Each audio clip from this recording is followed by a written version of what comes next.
Hello, welcome to Wisdom Wednesday. I'm Zoe Buckley and you're with me at Learning Boosters. Learning Boosters is a tutoring company for children with learning difficulties or even mainstream students that are having some difficulties as well in maths, English, music. And I'm also a #1 best-selling author, Amazon #1 best-selling author of Learning Boosters for Children with Learning Difficulties. And welcome to Wisdom Wednesday, another one. This one's all about reading and how to encourage your child to read. And I'm going to give you 9 keys to actually getting your child to read, because that can be difficult in some cases. So when your child is learning to read, it can be a worrying time sometimes, especially if they don't want to. And that can be really, really difficult to get them, to keep them encouraging them to actually reading. So the best way to get them excited about reading is to simply make it a habit and do it with them often. And this is a great time, remember, to also bond with your child. So it's not just about, getting that school reader done or improving their reading, but it's also a really good time to be bonding with your child and really finding out what they like, what they don't like, what was going on. So it can become more of a session to do with the bonding than the reading. So I'm going to give you 9 really simple keys to actually getting your child to read. So number 1, with your child, create a cozy reading space. So sometimes we're all busy parents and we just read with them when they're tucked into bed. But I would also suggest you find a space with your child and involve them, because then they take ownership of it as well. A little nook in the house somewhere where you could put in some bean bags, you could have some cushions, you can have a nice fluffy blanket, whatever your child would like in there, or children for that matter. And make it an area where there's a little bookshelf with lots of different kinds of books in it. You can put some of your own books there as well. And where it's an area where there's no phones, it's not near the TV, and the only reason they might have their iPad or their tablet is because they're reading a book that's on it.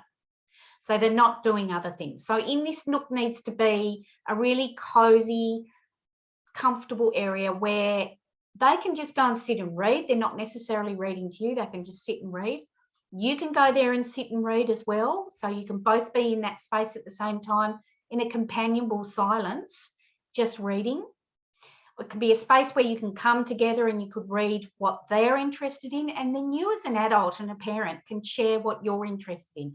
Oh, Johnny, I'm reading this. Could I share this with you? So it becomes an interest rather than just a chore. Number 2, take turns in reading. Now, I know this seems like a pretty obvious one, but it could even be like you read a line, they read a line. And then if they're reading really well and they're enjoying what they're doing, they read a paragraph, you read a paragraph. Or they read a page and you read a page. You can decide between you how you want to do that. Because emulating how to read and how to read words is a really good thing to do with your child as well. Number 3, look for books on the subjects that your child is interested in. So it might be their favourite colour, it could be a favourite animal, it could be a building, it could be the instructions to a Lego thing that they're putting together and get them to read the instructions, for instance. It doesn't necessarily have to be a book as such. Number 4, make a time for reading every day. Now, I know as a busy parent, I can hear you all going, oh my God, I don't have time. I've got 3 kids and, spending time with each one of them every day to read is a lot on my plate along with everything else. I understand. I get it. I've got kids myself. So I do understand all that. But again, let's link it back to spending that bonding time with them one-on-one, or if they're happy to have their brother or sister with them, or as a group. Today it's Johnny's turn to choose a book and we're each going to read a bit of it. Or it's Sarah's turn to choose a book and we're all going to read a bit of it. So you can do it as a group, or you can use it as, group on those busy days that we have, and then individual time with each child on other days.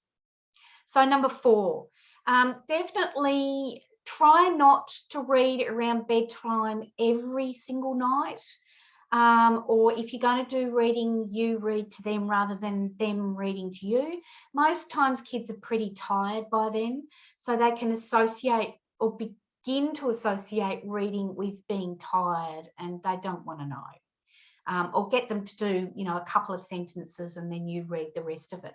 But try and choose a time in the day where, you know, they're pretty fresh, rather than just that reading time at bedtime, or make that a special bonding time where you're just reading to them.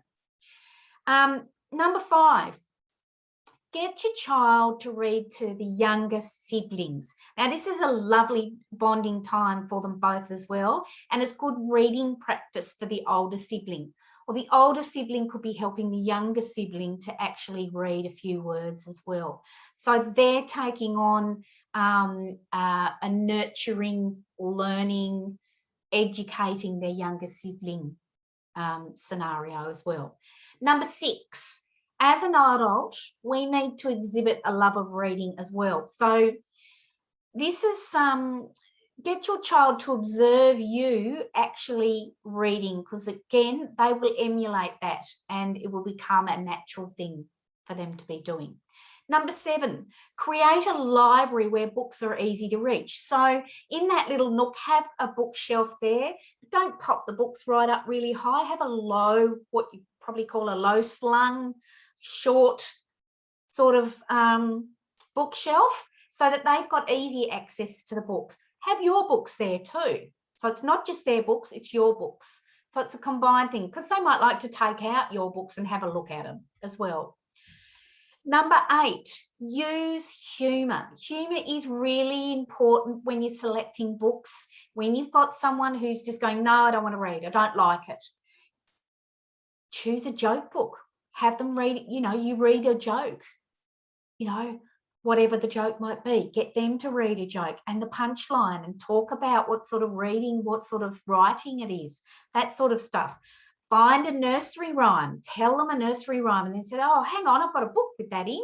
Let's read that nursery rhyme. Let's have a look at the pictures, or what do you think's going to happen next? So make it a fun session rather than just reading. So playing those word games with the nursery rhymes and Dr. Seuss and things like that is really important. That's number 9. So most importantly, it really is imperative that we make it fun for our kids to read. It doesn't just have to be a heavy-duty learning situation. Whilst those also need to happen, it can be a fun thing, a learning thing on a different level, like a recipe, reading a recipe. Or reading, as I said, like how do we put this Lego thing together? So we're not just looking at the pictures, we're reading the words, but also looking at the pictures and working it out is a type of reading as well. So if you're looking for some help with reading for your child, please approach us at www.learningboosters.com.au. Fill out the contact form and I'll have a chat with you personally about your child's needs and see how we can help. I've also developed this letterbox reader. Now, the letterbox reader are designed for those making reading easier, because the worst thing is when you've got a full page of reading, kids can become overwhelmed. So what the letterbox reader actually does is it has a little slit in the middle and you put that over where you're actually reading. So it becomes just like a sentence or two, which makes it less overwhelming for kids. It's really good for dyslexic students as well. And the other thing, I've deliberately made it so that it can become a bookmark. So that's a printable thing. So I'll put a link in this blog post. So if you'd actually like to get that, the link will be there, and you print it off. The kids can print it off. The kids can cut out the middle bit and decorate it as they want, and then you laminate it, and there you go. It's a letterbox reader as well as a bookmark.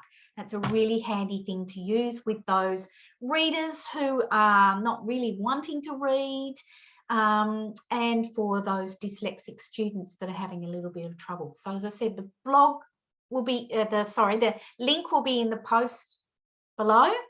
So please contact us if we can help, and I'll catch up with you next month. Bye now.